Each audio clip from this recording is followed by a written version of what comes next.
మీకు రుణమాఫీ అయిందా? 1,50,000 5,000 అయింది సార్. 1,50,000 పేరు గ్రామం చెప్పండి. దొమ్మల శ్రీనివాస్, దిర్సంపల్లి, దోమ మండల్, వికారాబాద్ డిస్ట్రిక్ట్.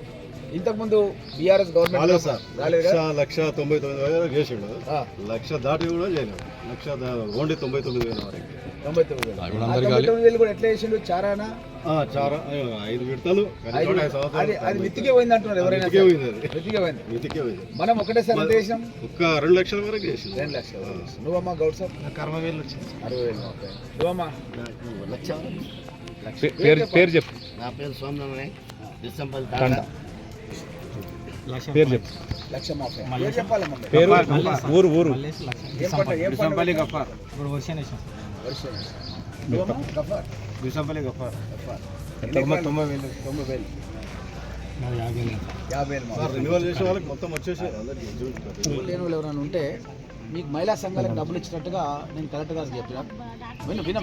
సార్ చెప్తారు.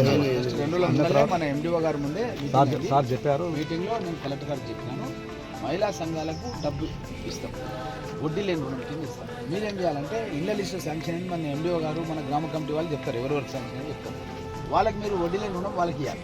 ఇస్తే ఆ పెట్టుబడితో ఏం చేస్తారంటే ఇల్లు స్టార్ట్ చేస్తారు. అర్థం కదా, కొంతమంది దగ్గర సమయానికి పైసలు ఉంటాయి, లేని వాళ్ళకు వాళ్ళు ఏం చేస్తారంటే మీరు ఇస్తారంటే ఆ డబ్బుతో స్టార్ట్ చేస్తారు. ఆ విధంగా మీరు ఇవ్వాలి. బిల్లులు వల్ల లక్ష్మారెడ్డి నీకు మొత్తం ఐడియా ఉంది, నువ్వు కోఆర్డినేట్ చేయి. పైన నేను కలెక్టర్ చెప్పిన, కలెక్టర్ మన పీడీ కూడా వచ్చిండు, మొన్న పీడీ కూడా వచ్చిండు, మన శ్రీనివాస్ గారు మన పీడీ.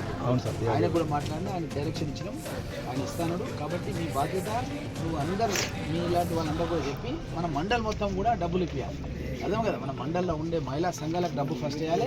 మహిళా సంఘాల నుంచి మన వాళ్ళకు ఎవరికైతే శాంక్షన్ అయిందో వాళ్ళకి వేయాలి పైసలు. వాళ్ళ పైసలు ఇప్పించి కట్టియాలి. అర్థం కదా, మళ్ళీ తర్వాత మీకు బిల్లు పడ్డాక అన్నయ్యాక మళ్ళీ మీరు పైసలు మళ్ళీ వాళ్ళకి ఇచ్చేసేయాలి. అర్థం కదా, అది మిత్తితో సహా వాళ్ళకి ఇచ్చేసేయాలి. వాళ్ళకి మిత్తి లేకుండా సంఘానికి ఇస్తాం మనము, మీరు మాత్రం మిత్తి ఉంటుందో వాళ్ళకి ఇచ్చేసేయాలి. అర్థం కదా.